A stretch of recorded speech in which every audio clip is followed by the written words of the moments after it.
A Petrobras iniciou nesta semana a capitalização da companhia. Estimado em 150 bilhões de reais, o aumento do capital social da empresa visa sustentar os investimentos da companhia para os próximos anos, por conta da exploração do petróleo na camada pré-sal. Por isso, o Investimentos e Notícias conversa com Ricardo Almeida, professor de finanças do INSPER, para esclarecer dúvidas a respeito de importante operação. Como funcionará a capitalização e em quantas etapas ela será dividida? A capitalização está dividida em duas etapas principais. Uma primeira etapa em que as pessoas, os investidores que já são acionistas vão poder comprar um percentual de 34,3% das ações que eles detêm. Essa é a chamada oferta prioritária e é a primeira a ter o prazo expirado. Fim dessa primeira fase, as ações que sobrarem desta fase de prioridade serão compradas pela União e pelo BNDES, conforme o prospecto atesta, que a União e o BNDES têm interesse em subscrever as sobras da oferta prioritária, e nós iremos para a segunda etapa, que é a oferta global de varejo, em que é composta por 20% das ações do total da oferta e com a opção de a Petrobras ainda lançar uma oferta suplementar de 15% e ainda uma oferta adicional de 10% sobre o valor total da emissão. Este aumento de 150 bilhões de reais no capital social está dentro do esperado? Não, esse aumento foi muito maior do que o esperado antes do descobrimento do pré-sal. Se esperava que a capitalização fosse ser feita num montante menor e mais ajustado ao que o mercado de capitais pudesse acompanhar.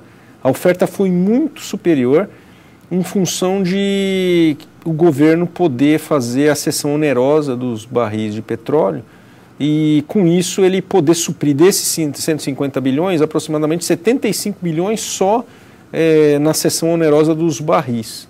Então, é um valor exagerado, é um valor muito mais alto do que o normal, porque ele pode ser pago sem dinheiro, ele pode ser pago, entre aspas, aí, com barril. É claro que é uma operação mais sofisticada, que é pago com título público, o título público serve para pagar o barril, mas a operação, na verdade, ela é menor. Diante do expressivo aumento do capital social, esta pode ser considerada a maior oferta da história? Sim, sendo bem sucedida, mesmo desconsiderando a cessão onerosa dos barris, ela tem tudo para ser a maior da história. O modelo de cessão onerosa foi o mais acertado? Difícil dizer. Se discutiu muito com a criação de outra empresa para fazer a gestão dos recursos. Eu vou me abster dessa opinião, que eu não sou especialista não, mas para o mercado de ações ele reagiu mal devido ao fato de a oferta ser feita num momento que vigora uma aversão ao risco enorme no mundo por causa dos efeitos da crise de 2008, em que o mercado não está apto e nem se julga aceitável correr bastante risco, e a oferta deveria ter sido menor para possibilitar que a participação fosse mantida. Quando o pré-sal foi descoberto, a expectativa era de que não houvesse uma diluição tão forte por parte dos minoritários.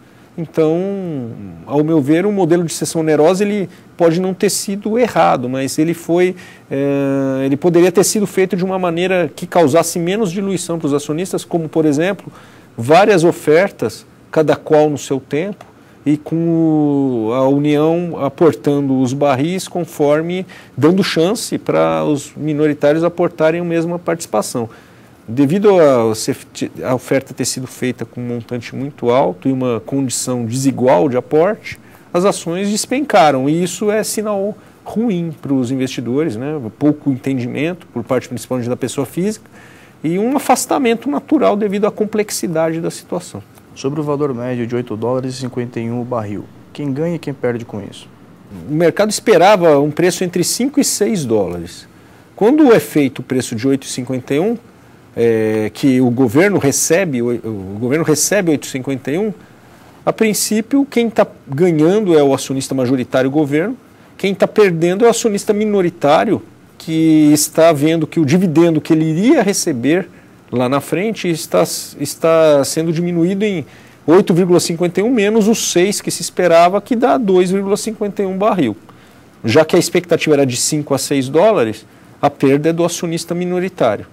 Será que poderíamos dizer que o endividamento da companhia, que chegou ao limite, atingindo 34% no primeiro semestre de 2010, foi o principal motivo para a capitalização ser ainda maior? Eu acredito que não. Eu acredito que o endividamento subiu para 34% porque a capitalização demorou e a Petrobras tinha que continuar os investimentos e ela agora se sentiu na urgência de fazer a capitalização, só que não por causa do endividamento, mas sim porque os investimentos necessários para fazer o pré-sal ele existir, eles necessitam de dinheiro e faltou dinheiro para tocar esses projetos. Então, o endividamento ter atingido o limite era uma consequência natural, mas o verdadeiro motivo é que a empresa está atingindo um patamar de recursos investidos bem diferente do anterior. Como a pessoa pode usar o FGTS para adquirir ações? Esse modelo gera prejuízos ou benefícios? Esse formato, ao meu ver, ele preservou o direito de quem já tinha a aplicação no FGTS da Petrobras, e aquela pessoa que viu quando o pré-sal foi descoberto, ele viu as ações dele subirem, a cota dele subir muito em função da expectativa do pré-sal. Agora, com a proposta de ele poder acompanhar dentro do direito de preferência dele, no percentual que ele possa aportar, ele vai restituir aquela riqueza que ele verificou quando se descobriu o pré-sal. Agora ele vai poder acompanhar, e acompanhar pelo direito de preferência significa ele não está entregando nada para o acionista majoritário, que é a União. Ele está preservando o poder dele. O senhor acha que vale a pena investir o FGTS nas ações? Sem dúvida, vale a pena, porque a pessoa tem uma rentabilidade muito baixa pelo FGTS, TR mais 3% ao ano. Há o risco de as ações caírem da Petrobras, mas a pessoa que não tiver uso programado para o FGTS nos próximos 5 anos, a pessoa que já tem um plano de aposentadoria já consolidado e não depende do FGTS, a melhor maneira que ele tem é aplicar, porque era um dinheiro que não tinha opção de uso mais e a rentabilidade muito baixa. Como funcionarão as compras por parte dos investidores individuais? A que eles devem ficar atentos? Eu acho que o principal ponto que o investidor individual deve atentar é que a oferta é muito grande. Se a oferta bater as expectativas, ou seja, ter mais dinheiro do que o governo espera, ele vai até vender barris para a Petrobras e o dinheiro da pessoa vai entrar na Petrobras e vai sair para o governo. Ou seja, é de se esperar que não haja ninguém que fique sem ações que queria. Isso entre os investidores institucionais. Nesse cenário, não é de se esperar que haja um rateio exagerado. Não havendo rateio exagerado, há o risco de a pessoa adotar o raciocínio que ela adotou na oferta do Santander, na oferta da Bovespa Holding, na oferta da JBS, na oferta da BMF Bovespa, em que ela vai fazer uma oferta muito maior esperando ficar com menos. Só que dessa vez é capaz de ela ter uma alocação integral. E, portanto, quem fizer esse raciocínio de não calcular direito quanto pode entrar, vai levar tudo. E isso seria ruim, porque na saída, o preço não subindo, essas pessoas iriam acabar vendendo as ações e nós teríamos uma pressão vendedora muito forte, uma queda. Então é essencial que as pessoas físicas coloquem o que querem colocar. Não esperem ganhos de curto prazo, porque isso pode causar uma bolha no preço da ação e é ruim para o processo também. Quais os riscos que a oferta oferece aos investidores? O principal risco para os investidores é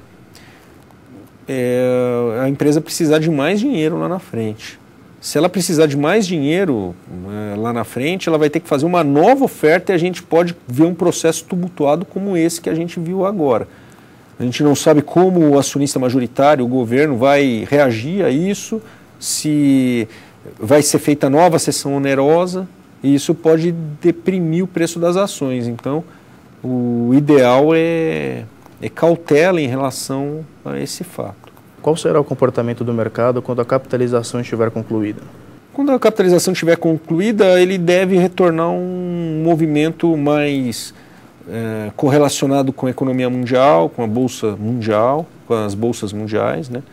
Porque esses fatores específicos da Petrobras estão, como ela pesa muito no índice, os fundos passivos estão tendo que realocar as carteiras também em função dela nesse momento os nossos preços eles estão muito em função do que vai acontecer na oferta.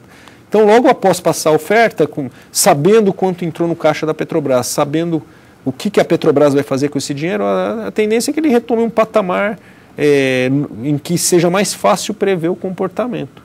As ações da Petrobras podem incentivar altas de outras empresas do setor petrolífero? Sim, o investimento no pré-sal deve gerar um movimento por várias empresas em cadeia que atuam na região e que atuam no negócio. Então, empresas de fornecedores da Petrobras, empresas de infraestrutura para todo esse projeto devem mexer de acordo com o movimento que a Petrobras fizer.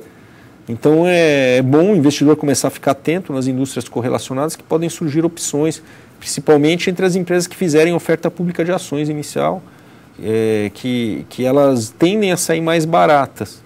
As que já estão no mercado, como Lupatec, Mills, elas já têm uma valorização já se esperando pré-sal, mas nós temos notícias de duas, que é a HRT e a Repsol, que são ofertas públicas iniciais, que têm a tendência de ter um ganho aí. E até é bom para o investidor ele diversificar e não ficar exposto tanto ao risco de exploração. Por que os papéis da companhia estiveram tão voláteis nesse período?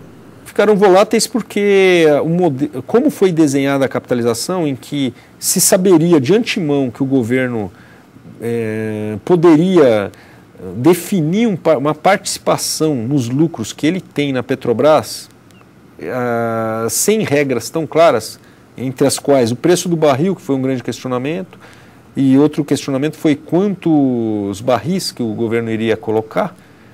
Isso aí causa, então, nos investidores uma incerteza a respeito de quanto do lucro da Petrobras que vai sobrar para eles. E eles compram a ação com base nesse lucro.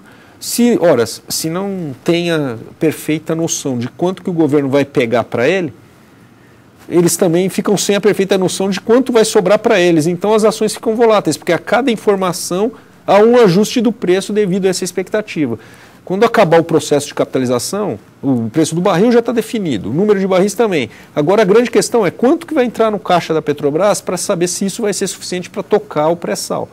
Quando acabar isso, as ações devem ficar menos voláteis e seguir o rumo natural e que se espera de valorização delas, né?